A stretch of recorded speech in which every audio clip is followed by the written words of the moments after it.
Eleanor never wanted to come back to Ashford, but after her grandmother's sudden death, the old woman's will demanded it. Eleanor had to spend one night in her childhood home. Alone, or forfeit the inheritance. She agreed, thinking it was a cruel joke. She remembered the creaking floorboards, the dense fog that swallowed the woods behind the house, and most of all, the room with no windows. It had been locked her entire childhood. Her grandmother called it the reflection room, though Eleanor never saw a single mirror near it. Still, even as a child, she felt something behind that door, something watching. By the time she arrived, twilight bled into the forest.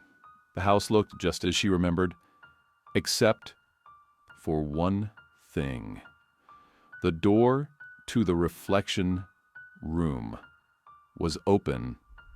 She should have left, but something pulled her. Curiosity, or maybe the thought of the money. She entered the room. The space was cold, unnaturally so. Walls lined with antique mirrors stretched from floor to ceiling. Not a single one matched the other. Some were cracked, others were foggy with age, but each reflected Eleanor perfectly, except they didn't. In one mirror, she blinked, but her reflection didn't. In another, her reflection was smiling when she wasn't. In the far corner, one mirror was entirely black, yet she could still see something shifting inside it. She turned to leave, but the door was gone. Panicked, Eleanor turned back to the mirrors. They were closer now. Or were there more of them? Her reflection in the nearest one started whispering, though no sound came out. And then the lights went out. When they came back on, Eleanor was no longer alone. Her reflections were all smiling now, wide, crooked, and unblinking. One stepped forward, out of the glass. She ran to the wall, pounding, screaming, but every mirror now showed her trapped behind the glass.